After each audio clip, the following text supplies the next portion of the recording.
My brother broke my nose and my mom laughed it off. The school counselor's mandatory report changed everything.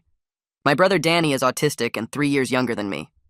Growing up, my mother used his diagnosis to excuse everything he did wrong, not to get him help or teach him boundaries, but to avoid parenting altogether. When he threw my homework in the fireplace, she said he didn't understand. When he smashed my laptop during a meltdown, she said I shouldn't have left it where he could see it. When he hit me, which happened weekly, she'd say he was just expressing himself and I needed to be more understanding. She never got him proper therapy, never worked on coping strategies, never taught him that hurting people was wrong. She just laughed and said boys will be boys, special boys especially. The worst part was Danny was actually very capable of learning. His special education teacher told my mom repeatedly that he responded well to structure and clear boundaries at school. He never hit anyone there because there were consequences. But my mother said school didn't understand how hard things were for Danny at home and refused to implement any of their suggestions. She preferred having a violent son she could make excuses for over actually helping him develop. I was 15 and Danny was 12 when it happened. I was doing homework at the kitchen table and Danny wanted my calculator. I told him I was using it, but he could have it in 20 minutes. He asked my mom and she said just give it to him, he needs it more. I said I was literally using it for a test review. Danny grabbed for it and I held it away. My mother was standing right there when Danny punched me full force in the face. I heard the crack before I felt the pain. Blood poured everywhere. My nose was clearly broken, shifted to the side of my face. My mother laughed. She actually laughed and said I should have just given him the calculator. She told me to put ice on it and stop being dramatic while Danny sat at the table using my calculator to type random numbers. I walked myself to the emergency room because my mother said she couldn't leave Danny when he was upset, even though he was perfectly calm playing with the calculator. The nurse asked how I broke my nose and I told the truth. She asked where my parents were and I said my mom was home with my brother. The nurse's face changed and she called in a social worker. The social worker asked more questions and then said she had to make a report. The next day, Child Protective Services showed up at our house. My mother was furious, saying I'd betrayed the family by telling outsiders our business. She kept insisting it was just sibling stuff, boys being boys. The CPS worker asked why a 12-year-old breaking a 15-year-old's nose was funny to her. My mother said the worker didn't understand autism. The worker said she actually specialized in cases with developmental disabilities, and what she understood was that my mother was failing both her children. The investigation revealed that Danny hadn't been to his behavioral therapy in 2 years because my mother said it was too much hassle. He hadn't seen his developmental pediatrician in 18 months. The school had sent dozens of messages about resources and support that my mother ignored. She'd been collecting disability payments for Danny, but not using them for his care. Instead, she'd been spending them on herself, while telling everyone how hard it was to have a special needs child. CPS mandated that Danny return to therapy immediately and that my mother attend parenting classes for special needs families. They also required family therapy, where I finally got to say how terrified I was in my own home. The therapist asked my mother why she thought violence was acceptable. My mother said it wasn't violence, it was just Danny being Danny. The therapist said that was exactly the problem. Danny actually thrived once he got back into proper therapy. Within 6 months, he hadn't hit anyone once. He learned coping strategies, communication tools, and most importantly, that hurting others had consequences. The therapist said his previous violence was largely because he'd learned from my mother that it got him what he wanted. My mother had to complete a year of parenting classes where other parents called her out constantly. One father, whose son was also autistic, said she was using the diagnosis as an excuse for lazy parenting and making life harder for everyone with autism by perpetuating stereotypes. My mother tried to argue, but the instructor sided with the other parents. She failed the class twice because she kept insisting she'd done nothing wrong. The third time, she finally passed by just repeating what they wanted to hear, but she told me she still thought everyone was overreacting. The third time my mom tried the parenting class, she sat in the back row with her arms crossed tight against her chest. I stood in the hallway during family observation week, watching through the small window in the door as other parents shared stories about their kids. A mom with short brown hair talked about teaching her son to ask for breaks when he felt overwhelmed. A dad in a blue shirt described using visual schedules to help his daughter manage transitions. My mom stayed quiet in her chair, only speaking when the instructor called on her directly. Hudson Meyer sat 3 seats away from my mom.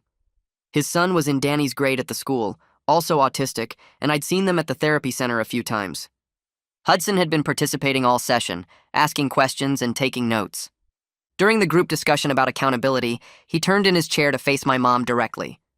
He said she was making life harder for every autistic kid by using the diagnosis as an excuse for lazy parenting. The room went completely silent. Even the instructor stopped writing on the whiteboard. My mom's face turned red and she opened her mouth to argue, but Hudson kept talking. He said parents like her were why people thought autistic kids couldn't learn or follow rules, when really they just needed proper support and consistent boundaries. My mom tried to defend herself, saying nobody understood how difficult things were with Danny, but Iris Doherty cut her off. The instructor walked to the front of the room and said the whole class had noticed my mom's resistance to the material. She said my mom's body language and minimal participation showed she wasn't genuinely engaging with what they were teaching. Iris told her that unless she demonstrated real effort and understanding, she'd fail for a third time and face additional court consequences.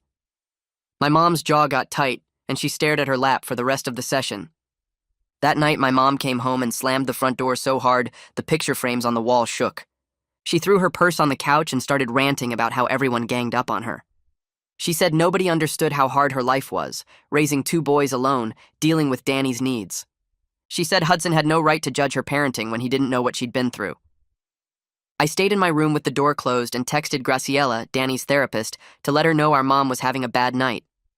Graciela texted back asking if we were safe, and I said yes. She was just angry and loud. The next parenting class session, my mom's whole attitude changed. She sat in the middle of the room instead of the back. She raised her hand to answer questions. She nodded along when other parents shared their experiences. She even volunteered a story about implementing one of Danny's therapy strategies at home. But on the drive home, she told me she was just telling them what they wanted to hear so she could pass and get everyone off her back. She said she still thought the whole thing was ridiculous, and people were making way too big a deal out of normal sibling stuff. Danny had been violence-free for 4 months now. His progress reports from the school showed he was participating more in class discussions and had made 2 friends in his grade. His teacher wrote that he was helping other students with their math work and volunteering to clean up supplies after activities. Graciela told us in our last check-in that Danny was responding beautifully to having clear expectations and consistent consequences. She said he thrived when he knew exactly what the rules were and what would happen if he broke them. In our family therapy session that week, Atticus Petrov asked Danny how he felt about his behavior changes.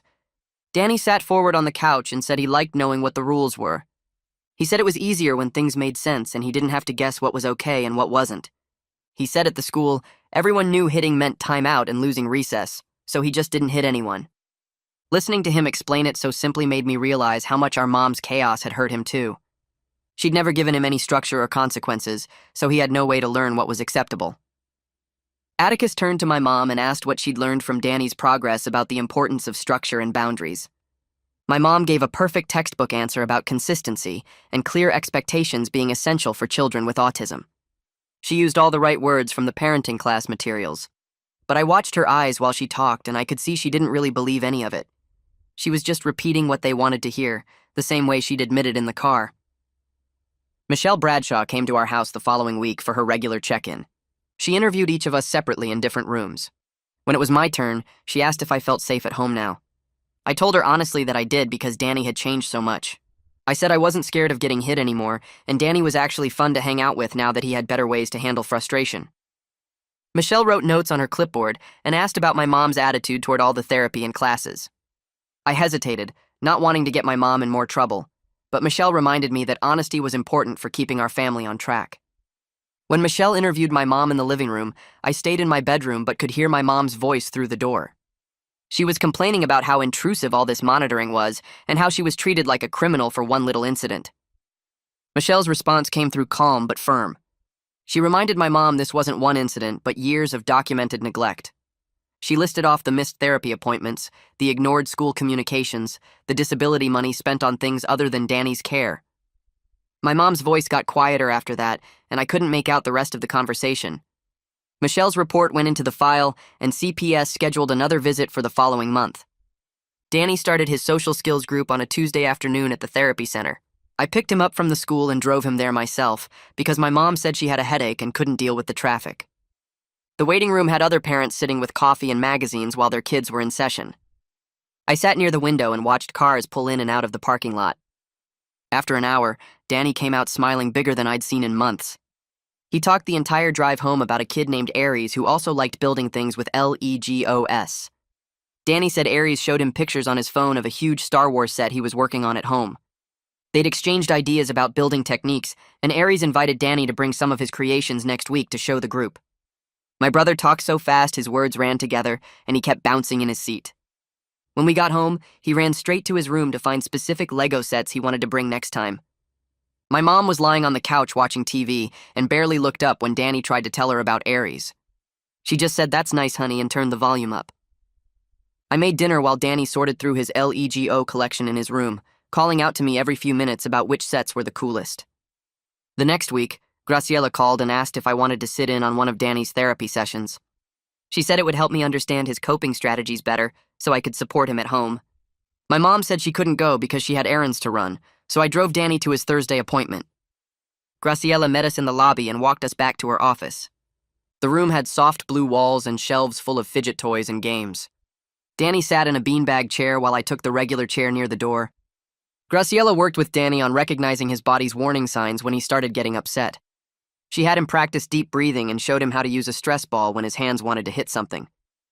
Danny demonstrated the techniques he'd learned, and Graciela praised him for how well he was doing. She asked him questions about situations at home and school, and Danny answered honestly about times he felt frustrated, but used his strategies instead of hitting. I watched my brother talk about his feelings in ways I'd never heard before. After the session ended, Graciela asked Danny to wait in the lobby while she talked to me privately. She closed the door and sat in the chair Danny had used. She told me Danny talks about me in his therapy sessions a lot. He feels really bad about all the times he hurt me over the years. Graciela said he's working through complicated feelings about how our mother never taught him better ways to handle his emotions. She said Danny's starting to understand that hitting people wasn't okay, even though Mom always laughed it off and made it seem normal. He's processing a lot of guilt now that he knows how much he hurt me. Graciela asked how I was doing with everything, and I admitted it was weird seeing Danny change so much. Part of me was happy he was doing better, but another part was angry it took me getting seriously hurt for anyone to help him. She nodded and said those feelings made complete sense. She reminded me that Danny was also a victim of our mother's neglect, just in a different way. Our family therapy session that week started like usual with Atticus asking how everyone's week went. Danny sat forward on the couch and said he wanted to say something to me. My mom looked nervous and shifted in her seat. Atticus encouraged Danny to continue. Danny turned to face me directly and said he was sorry for hitting me all those times. He said he didn't understand that it was really wrong because Mom always laughed about it and told him it was okay. But now he knows it was bad and he hurt me and he's really sorry. His voice cracked a little at the end. I felt my throat get tight and had to swallow hard before I could answer. I told Danny I forgave him and that I was proud of how hard he was working to learn new skills. I said I could see how much he'd changed, and I was glad we could actually be brothers now instead of me always being scared of him. Danny's eyes got watery and he nodded. My mom made a sound in her throat and muttered something about everyone acting like she's the villain when she was just doing her best. Atticus stopped writing notes and looked directly at my mother. He said intent doesn't erase impact. He said her best involved ignoring professional advice for years, skipping Danny's medical appointments and collecting disability money she didn't use for his care. He listed specific examples from the CPS report while my mother's face turned red. She opened her mouth to argue, but nothing came out. She just sat there staring at her hands while Atticus continued. He said Danny's remarkable progress proved he was always capable of learning and controlling his behavior when given proper support. The only thing that changed was that Laura finally had to provide that support under court order. My mother didn't say anything else for the rest of the session. 2 weeks later, my mom came home from her parenting class actually smiling. She announced she'd passed on her third try. She'd participated in every discussion, completed all the assignments, and Iris said she demonstrated good understanding of the material. My mom seemed proud of herself for getting through it. The court got Iris's official report a few days later. Michelle showed it to us during her next home visit. The report said Laura completed all requirements and showed sufficient understanding of the course content. But Iris also wrote that she had some concerns about whether Laura truly believed the material or was just repeating what she needed to pass. Michelle said the court would take that into consideration at our 6-month hearing. The hearing happened on a cold morning in November. We all sat in the courtroom while the judge read through progress reports from Graciela, Atticus, the school, and Michelle. The judge said she was really impressed with Danny's improvement. She said the reports showed he hadn't had any violent incidents in months and was doing well in the school and therapy. She looked at me and said Michelle's reports indicated I felt safe at home now, which was the most important thing. But then the judge's expression got more serious. She said she was concerned about Laura's continued resistance in therapy sessions. She referenced specific examples from Atticus's reports where my mother minimized her role in the family's problems or framed herself as a victim. The judge said while Laura completed the parenting class, the instructor's concerns about genuine understanding were noted. She announced she was extending the family therapy requirement for another 6 months, and CPS monitoring would continue. My mother's face went completely white and then red. She stood up and said she'd done everything they asked. She said it wasn't fair to keep punishing her when she completed all the requirements. The judge told her to sit down and said this wasn't punishment. Michelle stood up and explained to the judge that the extension was necessary, given Laura's documented pattern of stopping Danny's treatment whenever oversight decreased. She said the previous 2 years without therapy happened because there was no monitoring to ensure Laura followed through. Michelle said sustained progress needed to be verified before supervision could end. Laura started to argue that this situation was different, but Michelle cut her off. She said the extension wasn't up for debate and Laura needed to accept it. The judge agreed and signed the order right there. My mother didn't speak to anyone on the drive home. Danny's special education teacher sent home a note about 3 weeks after the court hearing.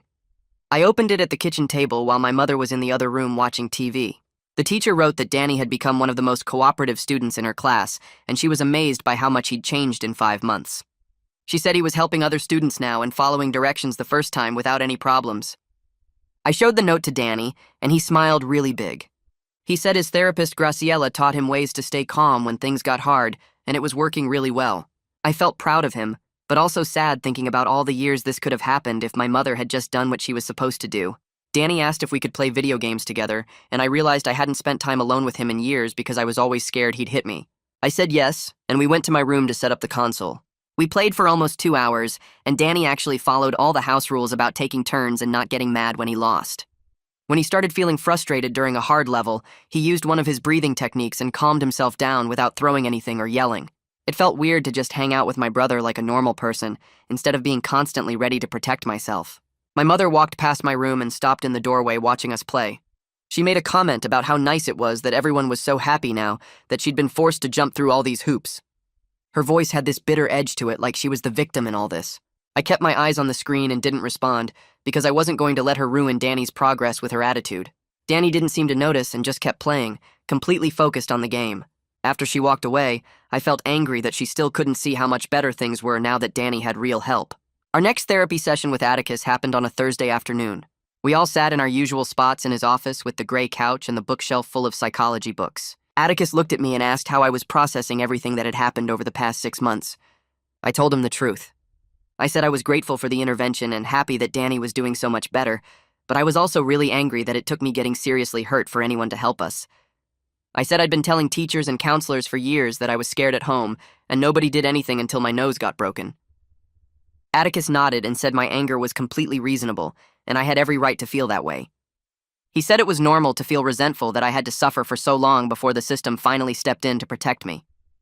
He told me that many kids in my situation carry complicated feelings about both the abuse they went through and the fact that help came so late. He said those feelings were valid, and I shouldn't feel guilty about being angry, even though things were better now. My mother shifted in her seat and opened her mouth to say something. Atticus held up his hand and stopped her before she could start talking. He said this session was about my feelings, and she needed to listen without making it about her own hurt feelings or defending herself.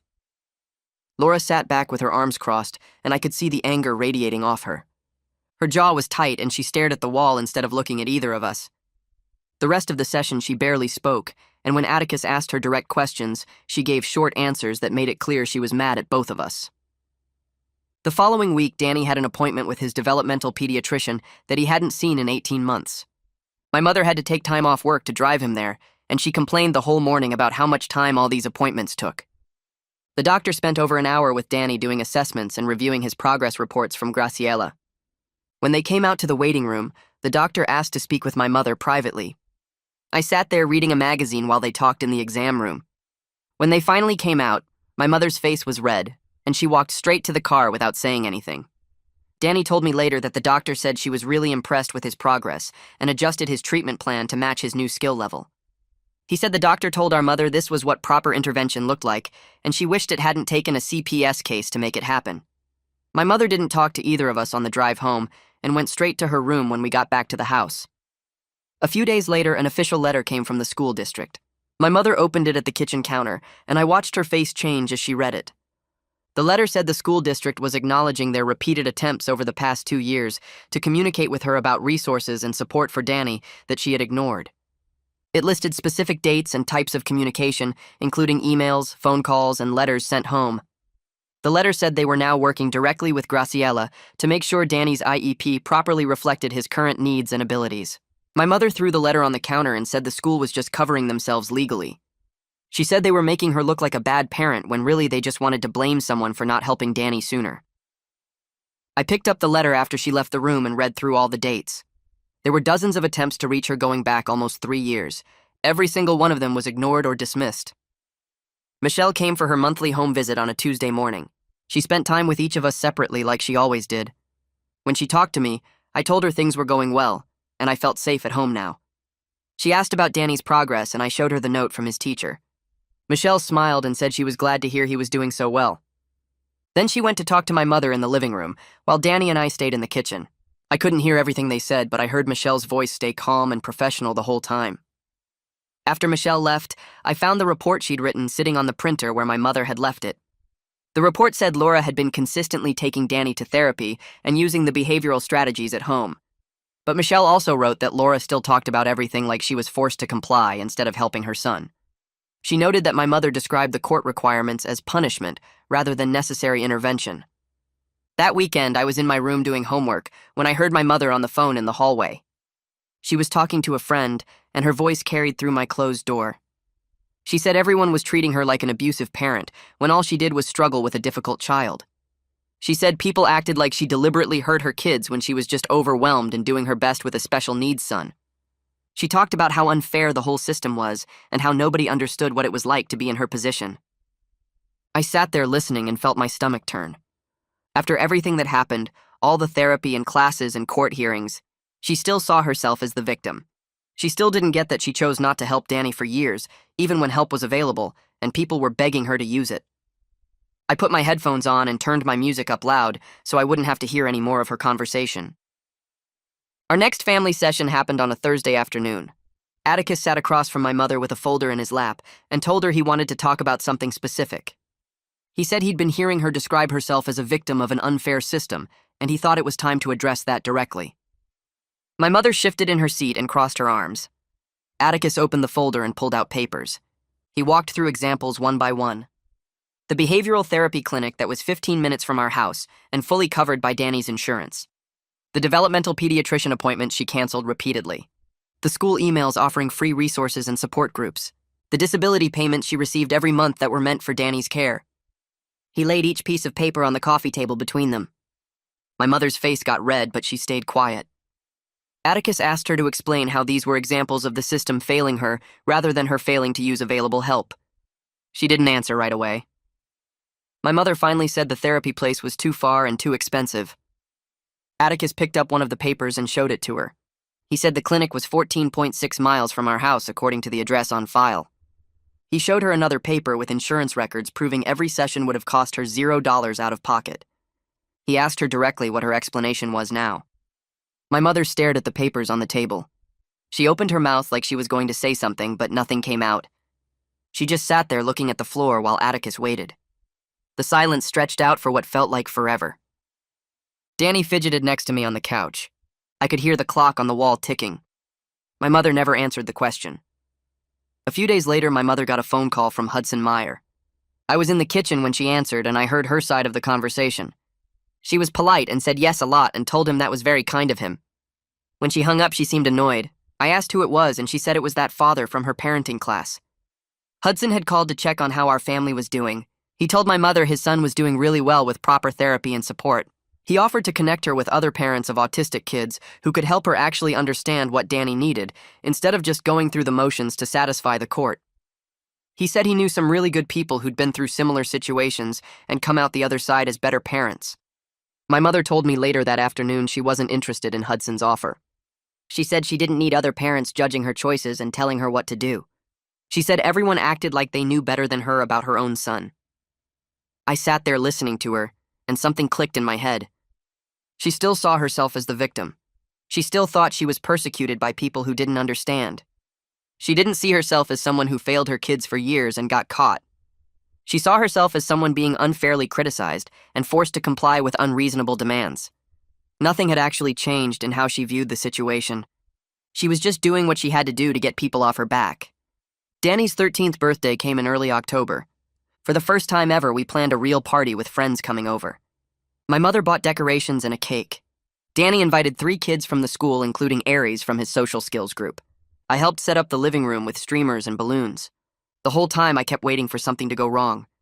I kept expecting Danny to get overwhelmed or upset, but he didn't. When his friends arrived, he greeted them at the door and showed them his room. They played video games and looked at his LEGO sets. Danny used the strategies Graciela taught him for managing excitement. When he started feeling too stimulated, he excused himself and went to his room for 5 minutes to calm down. Then he came back and rejoined the group. Nobody even noticed. It was just a normal birthday party with normal kid stuff happening. I stood in the doorway watching Danny blow out the candles on his cake. His friends sang happy birthday, and Danny laughed when Aries made a joke about making a wish for 1,000,000 LEGOS. I felt happy seeing him like this, but I also felt this heavy sadness sitting in my chest. I kept thinking about all the years he could have been like this, all the birthdays we didn't have parties because my mother said Danny couldn't handle it, all the times he hit me or broke things because nobody taught him better ways to handle his feelings. He was capable of this the whole time. He just needed someone to actually help him instead of making excuses. My mother had stolen years from both of us by refusing to do what she was supposed to do. The next day, my mother posted pictures from Danny's party on Facebook. I saw them when I was scrolling on my phone. She'd written a long caption about how proud she was of her special boy. She talked about how hard she worked to support him and help him thrive. She used phrases like devoted mother and tireless advocate. She made it sound like she was the reason Danny was doing well. She made it sound like she'd been fighting for him all along. I felt sick reading it. She was performing for sympathy and praise from people who didn't know the truth. She was taking credit for the progress that only happened because the court forced her to actually parent. I closed the app and put my phone down. 8 months after the CPS investigation started, we had another court review. The judge sat behind her desk looking through reports from Michelle and Atticus and Graciela. She said the outcomes for both Danny and me were clearly positive. Danny hadn't had any violent incidents in 8 months. He was doing well in the school and participating in therapy. I was doing better too, according to what I'd told my therapist. The judge looked at my mother and asked her a direct question. She asked if my mother understood why the interventions were necessary. My mother gave an answer that sounded like she'd practiced it. She said she recognized the need for professional support and understood that structure and consistency were important for Danny's development. She said she was grateful for the resources that had been provided. It sounded right, but it didn't sound real. The judge didn't look convinced by my mother's answer. She said the words were good, but she had concerns about genuine understanding versus compliance. But she also acknowledged that my mother had followed every court order consistently for 8 months. She said the outcomes for the children were what mattered most, and those outcomes were positive. She reduced the monitoring to quarterly check-ins instead of monthly, but she kept the therapy requirement in place indefinitely. She said Danny would continue seeing Graciela, and our family would continue seeing Atticus every other week. My mother nodded and said she understood. The judge dismissed us and we left the courthouse. In the parking lot, my mother was in a surprisingly good mood. She smiled and said she was glad that was over. She said the judge obviously recognized she was doing her best all along. She said the reduced monitoring proved she wasn't as bad as everyone had been saying. I unlocked the car and got in without responding. My mother kept talking as we drove home. She said it was nice to finally be vindicated after all these months of being treated like a criminal. She said she knew all along that if she just did what they asked, they'd eventually see she was a good mother. I turned up the radio and stared out the window. She still didn't get it. She probably never would. I don't argue with my mother because I've learned in therapy that she will never fully accept what she did wrong. Atticus told me some people can't handle being wrong about big things. They have to rewrite history so they can live with themselves. My mother is one of those people. She'll always believe she was doing her best and everyone else was too harsh. I used to try to make her understand. I used to think if I just explained it the right way, she'd finally get it. But Atticus helped me see that I can't change her perspective. I can only focus on my own healing. It's disappointing, but it's realistic.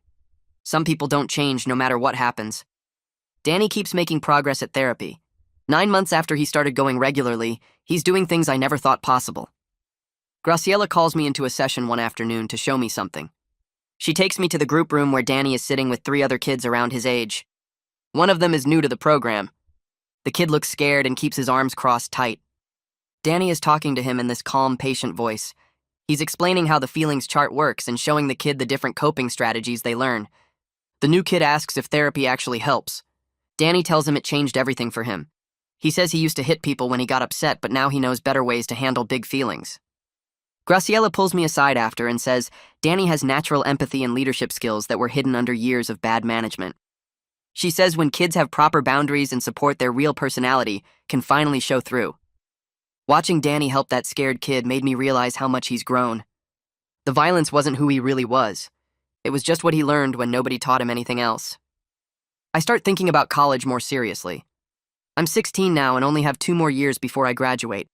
I need to figure out what I want to study. One night, I'm lying in bed scrolling through college websites and something clicks.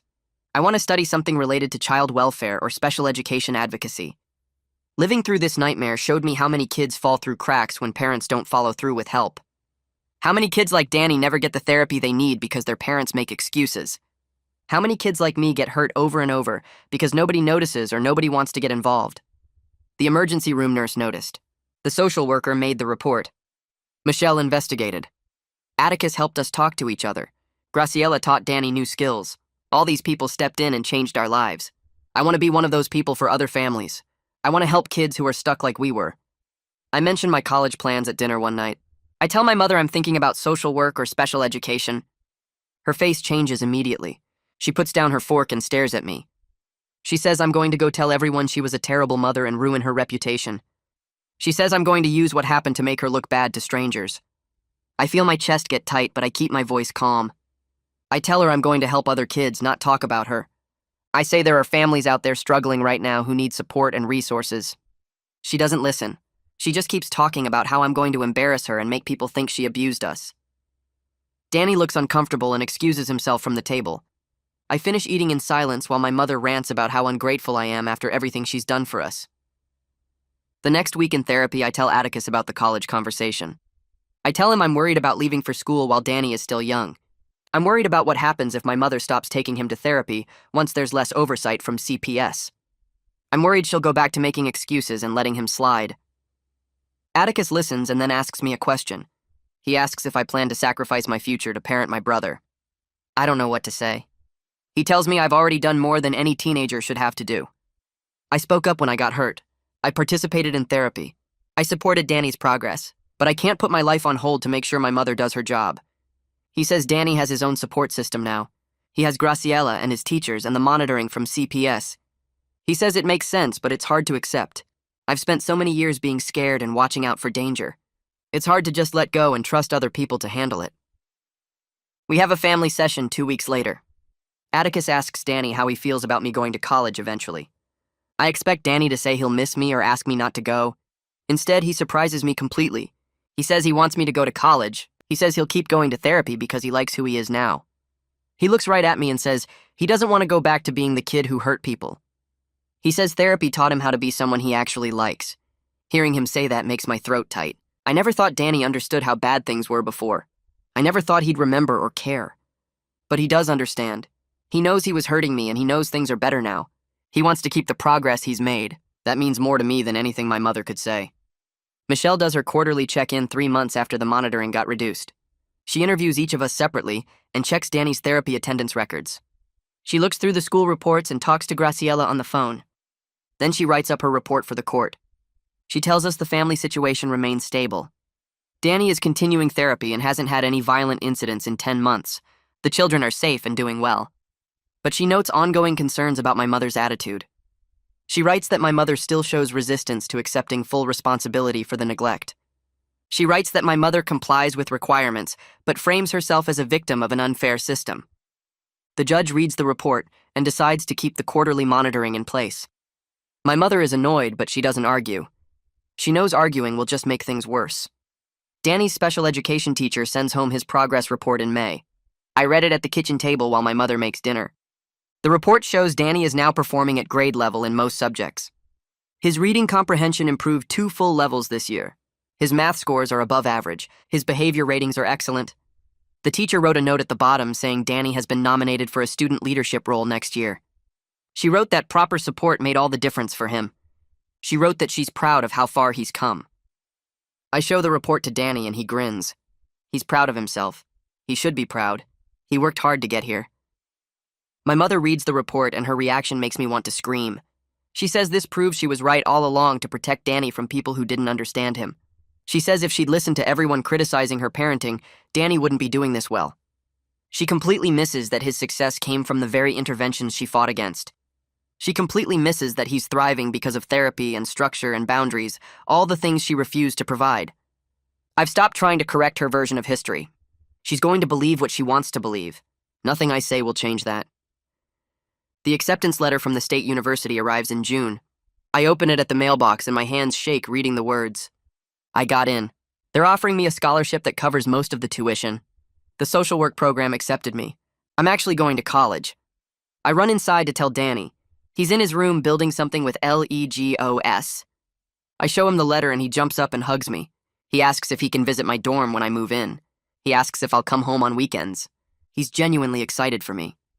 That's when I realize how much our relationship has healed. A year ago, I was scared of him. I couldn't be in the same room without watching for signs he might explode. Now he's my little brother again. We play games together and talk about normal things and he asks about my future. The violence is gone, the fear is gone. We actually have a relationship now. My high school graduation ceremony is in 3 weeks. I lie in bed at night and realize I'm not checking the lock on my door anymore. I'm not listening for Danny's footsteps in the hallway. I'm not tensing up when I hear him moving around downstairs. For the first time in years, I sleep through the night without waking up scared. Danny knocks on my door in the morning to ask if I want breakfast, and I say yes without that spike of fear in my chest. We eat cereal together at the kitchen table and talk about his plans for summer, and it feels normal. He tells me about a project he's building with Aries and asks if I want to see it later. I actually want to spend time with my brother now. That's the biggest change. We have a relationship that isn't built on me avoiding him or protecting myself. My therapy sessions with the counselor at the school helped me learn to speak up when something bothers me instead of just accepting everything. I told my mom last week that I needed her to stop commenting on my college plans, and she actually backed off. Not because she suddenly respects me, but because she knows I'll call Michelle if she crosses certain lines. Laura shows up to my graduation in a new dress she bought special for the occasion. She takes dozens of pictures of me in my cap and gown. She hugs me and tells me how proud she is. Then she posts the photos on social media with a long caption about being a proud mom, watching her son graduate, despite all the challenges their family has faced. She tags it with inspirational quotes about motherhood and perseverance. I see the post on my phone during the reception after the ceremony and feel that familiar irritation rising up. She's performing again, making herself the hero of a story where she was actually the problem. But I've learned in therapy that I can't control how she sees things. I can't make her acknowledge what really happened or take real responsibility. Some people never change their version of events no matter how much evidence piles up against them. That's not my responsibility to fix anymore. I scroll past her post and focus on the messages from friends and teachers congratulating me. The summer stretches out before me with this weird mix of freedom and purpose. I get a job at the grocery store stocking shelves 3 days a week. The money goes into my college fund. On my days off, Danny and I do things we never could before. We go to the movies and he doesn't have a meltdown when the theater is crowded. We play basketball at the park and he handles losing a game without throwing the ball at my face. He teaches me about his special interests, the different types of trains and how suspension bridges work, and I actually listen because I'm not scared of him anymore. He shows me the project he's building with Aries, this huge Lego city with a working monorail system, and his face lights up explaining how all the pieces connect. We get ice cream after and sit on the bench outside talking about nothing important. These are the normal brother things I thought we'd never have. The violence and fear that defined our relationship for so many years is just gone. Danny learned he could be different, and he chose to stay different. Graciela calls my mom in for a progress meeting in July. I go along because I'm curious about the official assessment. Graciela pulls up Danny's charts and shows us the behavior tracking from the past 10 months. 0 incidents of violence, 0 aggressive outbursts at the school or home. His communication scores improved dramatically. His social skills ratings went from below average to above average. She tells my mom this is some of the best progress she's seen in her entire career working with kids. She explains that Danny's case proves what proper intervention can achieve when families commit to the process. Laura nods along, but her face has that blank look she gets when people compliment the very things she fought against. Graciela says Danny's success came from consistent therapy, clear boundaries at home, and his own hard work learning new skills. My mom thanks her politely but doesn't really engage with what Graciela is saying. On the drive home, Laura mentions that Danny was always going to improve eventually, because that's just how development works. She completely misses that his improvement came from the interventions she resisted for years. Michelle schedules her final check-in before I leave for college. She comes to the house in early August and interviews each of us separately like always. She asks Danny about school and therapy and his friends. She asks my mom about maintaining the behavioral strategies at home. Then she pulls me aside and asks how I'm really doing. I tell her honestly that things are good. Danny is stable. He goes to therapy every week without complaint. His grades are solid. He has friends now. I feel safe at home. Michelle writes everything down in her report. Then she looks up at me and says something that catches me off guard. She tells me I should be proud of myself for speaking up that day at the hospital. She says my honesty saved both me and Danny. A lot of kids in my situation stay quiet because they're scared, or they've been taught that family problems stay private. But I told the truth when it mattered, and that changed everything. She says Danny got the help he desperately needed, and I got to stop living in fear. That's because I was brave enough to answer the nurse's questions honestly. Her words sit heavy in my chest because I never thought of it that way. I just told the truth about my broken nose. But she's right that truth started everything that came after. I ask Michelle what happens if my mom stops taking Danny to therapy once I'm gone, and the oversight ends. She knows I'm worried about leaving Danny alone with Laura. Michelle explains that the school is now trained to watch for warning signs. Danny's teachers know his history and his needs. They'll notice if he starts regressing. CPS will always be a resource if problems come up again. But she says the best protection is Danny's own investment in his progress. He likes who he is now. He told Graciela in therapy that he doesn't want to go back to being the kid who hurt people. He's proud of his friends and his achievements at the school. That internal motivation is stronger than any external monitoring. Michelle says I did my part by speaking up. Now Danny has the tools and support he needs. I have to trust that he'll use them. It's hard to accept, but I know she's right. I can't sacrifice my future to parent my brother. Laura finishes her final required family therapy session in mid-August. Atticus schedules it as a wrap-up meeting to review progress and close our case. We all sit in his office for the last time. Atticus goes through his notes from the past year. He talks about how far Danny has come with proper support. He mentions my growth in learning to advocate for myself. Then he addresses my mom directly. He tells her he hopes she's internalized the lessons about structure and boundaries. He says Danny's success proves that consistent expectations and proper intervention work. He asks if she plans to maintain the strategies even without court oversight. Laura assures him she understands everything now. She says she'll keep taking Danny to therapy and following through with the behavioral plans. Her voice sounds sincere, but I see that familiar look in her eyes. That dismissiveness that never really went away. She's saying what Atticus wants to hear just like she did to pass the parenting classes. She doesn't actually believe she did anything wrong. She still thinks everyone overreacted and she was just a struggling mom doing her best. Atticus seems to notice too because he pauses before closing his folder. But there's nothing more he can do. The court requirements are met. Our case is officially closed. My college dorm room is on the 3rd floor of a building that smells like cleaning products and new carpet. I move in on a Saturday in late August. Danny helps me carry boxes up the stairs. He's careful with my stuff and asks where I want everything placed. My roommate hasn't arrived yet, so we have time to organize without rushing. Danny unpacks my books and arranges them on the shelf by size. He helps me make the bed and hangs my calendar on the wall. When everything is done, we sit on the edge of the bed and he gets quiet. I ask if he's okay and he nods. He says he's proud of himself for managing his emotions today. Saying goodbye is hard, but he's not having a meltdown or hitting anything. He's using his coping strategies like Graciela taught him. He takes deep breaths when he feels overwhelmed. He talks about his feelings instead of acting them out. I tell him I'm proud of him too. He's come so far from the kid who broke my nose over a calculator. We hug before he leaves and it feels real. Not scared or forced, just two brothers who actually care about each other. Laura drives me to campus that morning and stays for the move-in process. On the drive back home, she starts talking about how glad she is this whole ordeal is finally over. She says everyone can stop treating her like a criminal now.